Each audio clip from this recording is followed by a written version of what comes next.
자, 일곱 번째 썰 한번 가보도록 하겠습니다. 댓글 컨텐츠고 영상 제목 빚도 자산이다. 진짜 역대급 개소리, 베스트 오브 베스트 헛소리. 부동산 경매해보니까 이자 감당 못해서 법원으로 집 넘어간 사람 엄청 많던데 라는 영상에 달린 댓글입니다. 여러분이 이 말 동의하십니까? 빚도 자산이다.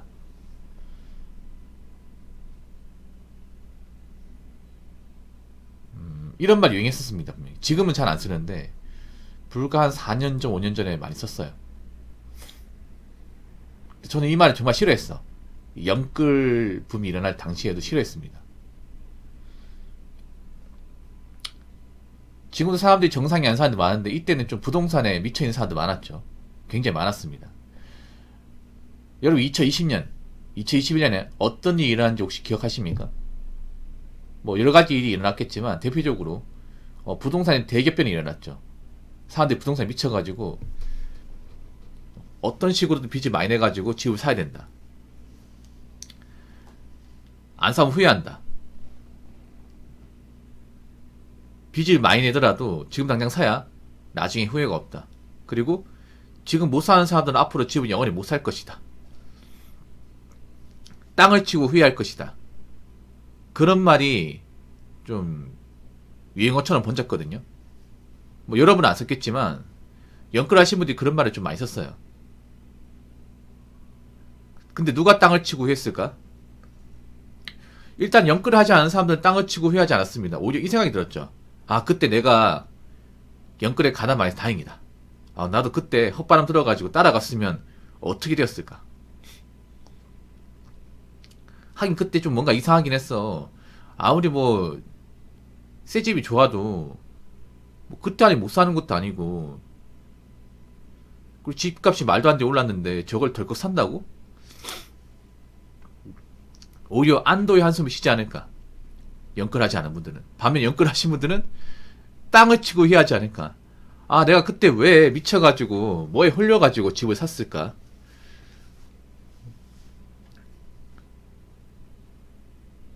나를 그때 말린 사람은 왜 없었을까?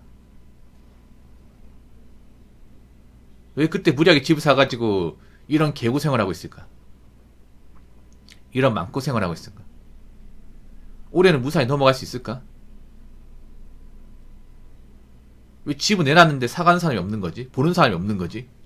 아마 이런 후회를 하지 않을까 싶어요. 상당히 많이.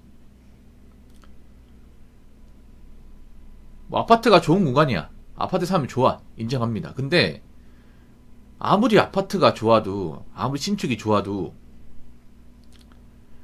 가진 자산보다 말도 안 되게 대출받아서 집을 사는 건 좀 굉장히 무모하죠. 그렇지 않습니까? 우리가 살다 보면 어떤 일이 일어날지 장담할 수 없잖아요. 살다가 큰 돈 생길 수도 있고 맞잖아요. 뭐 집값이 올라간다고 하지만 내려갈 수도 있는 거고, 금리가 낮았지만 올라갈 수 있는 거고, 물가는 계속 올라가잖아요, 여러분. 여러가지 변수가 많은데 영끌하신 분들은 그런 변수를 생각하지 않았죠. 그냥 집값은 반드시 오르기 때문에 나중에 이득 본다, 그런 마인드였습니다. 근데 이득은 보셨는지 궁금하네요. 근데 저는 이득 봤다고 생각하지 않거든요. 왜냐, 이득 봤다고 생각하려면 생각해보세요. 본인들이 구입한 집값보다 훨씬 더 높게 집을 팔아야 이득 본 거거든요. 그렇지 않겠습니까? 예를 들어서 한 5억 대출 받아서 한 7억의 아파트 샀어요. 그러면 한 10억 이상 비싼 가격이 팔려야 이득 보는 거 아니야? 그렇지 않습니까? 근데 그렇게 하신 분들이 얼마나 있을까요? 그렇게 비싸게 파신 분들이 없다는 게 아니야. 근데 비싸게 판 사람들보다 오히려 손해를 본 사람이 더 많겠죠? 아니, 상식적으로 접근해보세요. 그때도 영끌 붐이 일어났을 때 아파트 가격이 말도 안 되게 비쌌어. 아니, 이거 미친 거 아니야? 저렇게 비싼 돈을 대출 많이 내고 산다고? 근데 영끌하신 분들 이득 보려면 자신들이 영끌해서 집을 산 가격보다 훨씬 더 비싸게 팔아야 돼요. 근데 요즘에 비싸게 팔립니까? 오히려 가격을 낮춰도 안 팔리지 않나요? 그렇지 않습니까? 왜냐, 애초에 말도 안 되는 가격이었으니까. 작년에도 집이 잘 거래가 안 됐죠. 아마 올해는 더 안 될 겁니다. 올해는 작년보다 올해가 경기가 더 안 좋잖아. 보통 경기가 안 좋으면 어떻게 돼? 사람들이 무리해서 뭔가 하려고 하지 않습니다. 그렇지 않나요, 여러분? 무리해서 뭐 사업을 한다거나, 아니 무리해서 소비를 한다거나, 아니 무리해서 집을 산다거나, 뭔가 인생에서 리스크가 벌어질 수 있는 행동을 하지 않습니다. 왜냐? 경기가 안 좋을 때 리스크를 벌였다가 문제 생기면 골로 가기 때문에. 그래서 작년보다 거래량이 줄었으면 줄었지 덜하지 않을 겁니다. 제가 봤을 때는. 왜냐하면 올해부터 몸살인 사람들 많잖아요. 괜히 무턱대고 샀다가 일 생기면 어떡합니까? 지금 연끌하신 분들 뭐 팔려고 내놔도 아무도 안 봐, 이게. 왜냐, 비싸니까. 지금도 많이 비싸니까. 그리고 지금 연끌하신 분들 아마 올해부터 그 원금이자 내는 게 좀 빠듯할 겁니다. 빠듯할 거예요. 왜냐하면 자신들이 연끌 했을 때보다 이 이자가 많이 올랐거든요. 이자도 많이 올랐고 물가도 많이 올랐어. 직장도 불안불안해. 만약 지금 다니는 직장을 그만두게 되면 연급이 못 갚죠. 그럼 빨리 뭐 팔아야 되는데 팔리겠습니까, 이게? 부동산 거래가 이제 활발하지 않다 보니까 공인중개사도 이제 비전이 없어요, 이게. 여러분 부동산 사무실도 많이 망했어요. 많이. 아니 거래가 돼야 되는데 거래가 안 돼. 그러면 공인중개사나 이제 중개보조원들은 뭐 먹고 삽니까? 그 땅 파서 장사하는 거 아니잖아요. 그분들도 이제 권리금 내고 사무 찾았는데 뭐 집 보러 온 사람들도 별로 없고 팔린 집도 별로 없잖아. 아무튼 여러분 앞으로 있잖아요. 우리가 무리해서 뭔가 하면 안 돼. 무리해서 장사한다거나 무리해서 집을 산다거나 무리해서 투자를 한다거나 그런 행동 하면 안 됩니다. 무리해서 했다가 한번 실패를 보면 못 일어납니다. 자, 댓글 한번 읽어보도록 하겠습니다. 빚이 자산이 되려면 그 빚에 주다는 자산이 있을 경우에나 해당하는 거죠. 현물이 있거나 채권이 있거나 주식이 있거나 그게 아니면 그냥 빚이죠. 일단 빚이 자산이 되려면 내가 빚진 만큼 그 이상 이득을 봐야겠죠. 그 이상 이득. 근데 우리가 살면서 빚진 만큼 그 이상의 이득을 보는 사람들이 얼마나 있죠, 여러분? 예를 들어서 뭐 대출을 뭐 2억 했어요. 그러면 3억, 4억을 이득을 봐야 빚 갚고 나서 남는 게 있잖아. 그럼 자산 맞죠, 여러분? 근데 그런 결과치를 내는 분들이 얼마 있습니까? 많이 없어요, 여러분. 이거는 비단 부동산뿐만 아니라 뭐 자영업도 마찬가지. 자영업도 생각해보세요. 자영업도 대출 안 받고 하시는 분들 얼마 있습니까? 대출 다 받고 하죠.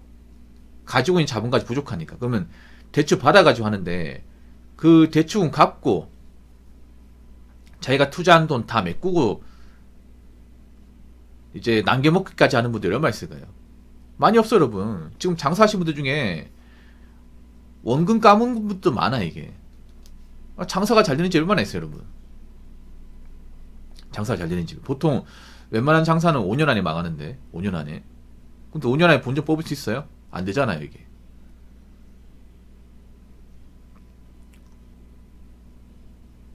애초에 빚도 자산 얘기하려면 내가 이제 빚낸 걸 가지고 이득을 많이 봐서 그걸 증명을 해야 자산이라고 이야기할 수 있죠.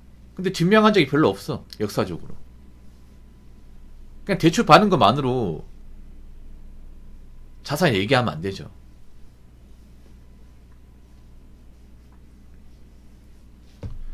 아무튼 여러분 있잖아요. 앞으로 경기가 많이 안 좋을 겁니다. 뭐든 안 좋을 거예요. 뭐 자영업도 그렇고 부동산도 그렇고 이제 안 좋을 거예요. 안 좋다는 얘기는 지금 빚진 사람들이 많이 힘들어질 가능성이 크다는 거죠. 여러분 여기저기 봐도 빚쟁이잖아. 지금 집을 사신 분들도 빚쟁이고 장사하신 분도 빚쟁이에요. 근데 점점 그 빚진 사람들이 자신들이 이제 대출 받은 거 갚기 힘들죠. 점점. 그래서 제가 느끼는 거지만 앞으로 뭐 대출 받아서 뭐 해보겠다 생각하면 안 돼. 우리나라 사람 잘못된 게 뭐냐면 애초에 능력이 안 되면 조건이 안 되면 깜냥이 안 되면 하면 안 되는데 우리나라 사람들이 보면 기본적으로 뭔가 벌리고 봐요. 일단 빚 내고 보자. 나중에 잘 내서 갚으면 되겠지. 이런 마인드야. 근데 역사적으로 우리나라 사람들이 뭔가 빚을 내가지고 제대로 갚은 역사가 많이 없어요. 제대로 갚았으면 개인 파산, 개인회생 같은 제도가 없었겠죠. 그렇지 않습니까? 근데 사람들이 절대다수 못 갚으니까 스스로 이제 못 이겨내니까 나라에서 구제시켜 주려고 만든 게 개인회생, 워크아웃, 개인 파산 아니겠습니까? 그만큼 자신들이 진 빚을 못 갚은 사람들이 굉장히 많은 거예요. 앞으로 더 많을 거고. 그럼 솔직히 말해서 빚진 사람들 중에 빚도 자산이라고 얘기할 수 있는 자격 있는 사람이 거의 없어, 여러분. 솔직하게 말하자면. 정말 성공한 사람들 빼고는. 근데 무슨 빚도 자산이라 이런 말 하는 거야. 이걸 증명한 적이 얼마 없는데. 상당히 잘못된 말이죠. 전 예전부터 얘기했지만 빚은 빚일 뿐입니다. 빚은 그냥 갚아야 되는 돈이야. 마이너스 자산. 반드시 갚아야 되는 돈이에요. 그래서 빚진 분들 열심히 갚아 나가세요. 피하지 마시고. 본인들이 벌린 거잖아요. 그 수습해야죠. 올바른 성인이라면. 성인이면 성인다운 행동을 해야겠죠. 성인구제답게. 그러면 빚이 아무리 많아도 정직하게 갚아 나가야겠죠. 정직하게 갚아 나가는 모습을 보여주시기 바라겠습니다. 아무리 힘들어도 피하지 마시고. 아시겠죠? 자, 이상으로 7번째 썰 마치도록 하겠습니다.